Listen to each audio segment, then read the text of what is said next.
We do this shit for Fort Worth, Fort Worth.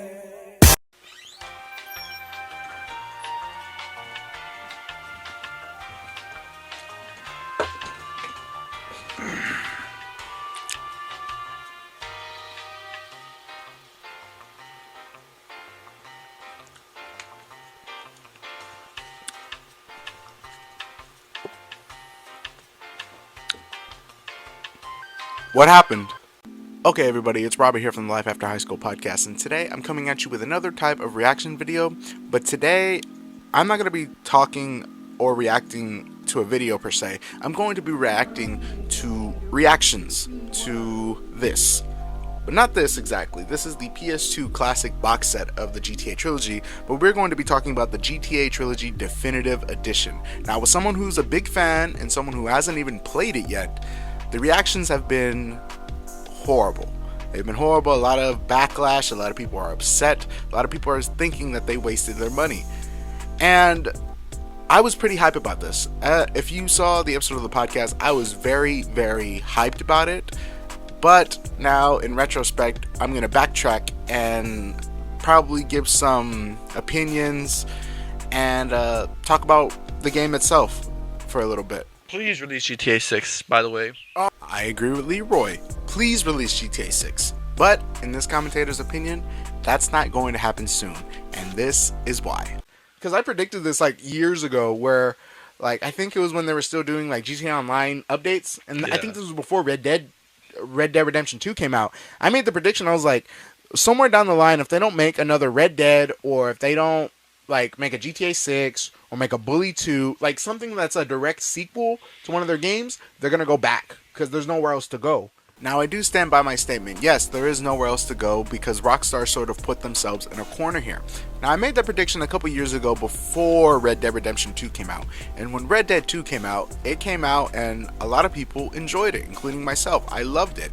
I feel Rockstar exceeded all the expectations, and it worked. But without another big project like a GTA 6 or Bully 2, something that's going to be a direct sequel and that's going to be a big project and take a lot of time, we're really not going to get anything soon unless you go backwards and you're able to remaster a game. But if you're not able to do that, there's going to be backlash, which there has been for this title, the Definitive Edition.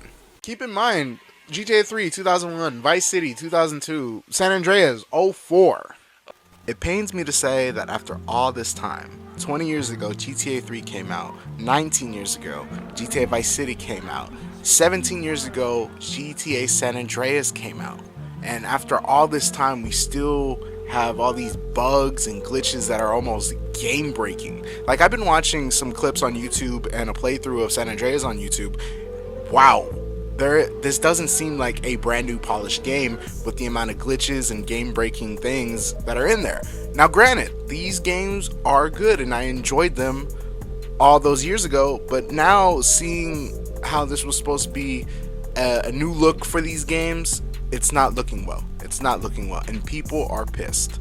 I mean, even from me, coming from me who hasn't even bought the game yet, and I have bought a game before where day one there's glitches and it's almost game breaking, and I dealt with it.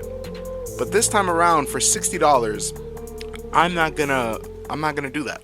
And I love the soundtrack from San Andreas. I love the soundtrack. The 90s hip hop, 90s rap, amazing. But you can't beat the 80s though. 80s with Vice City, you can't beat that. That's another thing.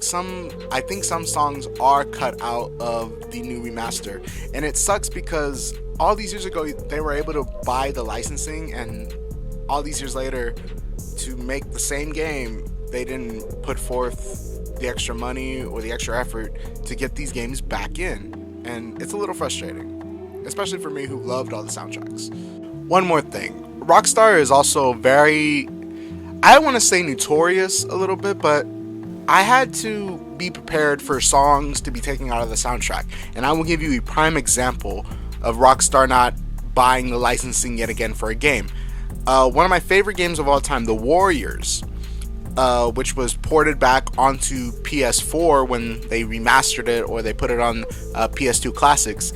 It's based on a movie, and the movie ends with a song called "In the City" by Joe Walsh, right? And that's supposed to be, you play the end of the movie in the game, but due to licensing, they had to replace the song. And for longtime fans of the movie or the game, that's kind of out of touch. It's out of touch, and I think it's kind of out of pocket from Rockstar. What's your take on it? It's a lot of people are gonna enjoy it. I haven't even bought it yet. I need to buy it. How much is it? The full package is $60. Like I said before, I'm not gonna put forth the money for something I feel is unfinished. I mean, this was worth it. Back then, this was worth it. And I don't even know now, like, another remaster. This was GTA San Andreas for the Xbox 360. And wow, there were some bugs in this one. This one didn't even look the best. It didn't. And I barely think that this was worth the price it was for however much it was when I got it.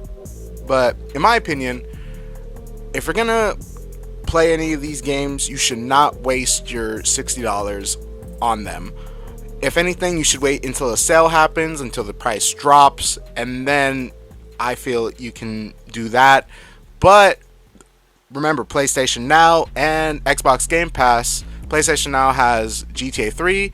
Xbox Game Pass got GTA San Andreas for free. The only other thoughts I have on this is, I don't know where Rockstar goes from here.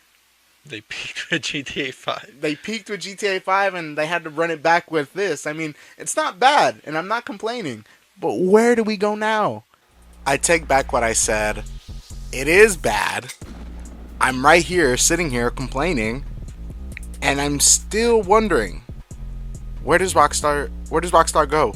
Now, they released a statement and they released a patch for it, and they apologized for the bugs, and they're also putting out the classic versions of these GTA games. They took the classic versions off the game stores, and now they're putting them back out. But from here, I really don't know. And if I were to make another prediction, because I made a prediction that they would remaster this somewhere down the line, if I were to make another one, they're going to remaster the other GTAs. Like, of course. Like they're going to remaster these. Like, there's the handheld versions. Like, come on, if it's handheld, they're going to try to port it to the Switch. Oh, yeah. There's two other DLCs called, or not DLCs, but separate games called Liberty City and Vice City Stories. So that might go to the Switch. I'm predicting that. Or after seeing how the game has done, I really hope that if they do remaster, because I'm still sticking by my prediction, they will remaster a game sooner or later, one of their titles. And if they do, I hope and pray that their launch and each game is what they say it's gonna be. Simply. Well, Rockstar has had a good run. They've had a good run, but I don't know where else could they go. If I can conclude this video and say anything, I absolutely love Rockstar. Rockstar has produced some of the best games I've played ever since I was a child. Now granted, children shouldn't be playing GTA or anything from Rockstar unless they're the appropriate age. But my childhood was filled with these games that were so good. And not even just GTA, the GTA Trilogy. There's the Vice City Stories and Liberty City Stories games I never played, but I know they're good. All the future GTA titles like GTA 4, those DLCs, GTA Chinatown Wars, and GTA 5. I've also played Max Payne. One of my favorite games of all time is based on the movie The Warriors, made by Rockstar. You can tell I'm a fan, but you can also tell I'm very concerned on where they're going to go. And I understand completely, man. We are in a new age. We're in 2021 where everything is so advanced. Everything is so push, push, push, push. Exactly, look at that. Push, push, push. Let's get a new game out. Let's make our money. Let's give something new to the players. But in this time, I believe it is very, very difficult for game developers and game companies to make said game for an audience that is always evolving. So those were my thoughts on the GTA Definitive Edition. I probably will not buy it yet, and if I do, I will, take some enjoyment out of it, and there will be some things I hope I don't run into. But anyway, guys, I hope you enjoyed these, I don't know, explanation, rant, or, you know, it's kind of me covering the GTA game because I was pretty hyped about it. I geek out about it, but seeing this kind of, you know, gave an opposite feeling, and I wanted to share my concern a little bit. But anyway, guys, thank you all for watching. I hope you enjoyed this. If you stayed to the end of the video, thank you so much. I appreciate you. Anyway, guys, this has been Robert from the Life After High School podcast, and I will see you all in the next one. Bye.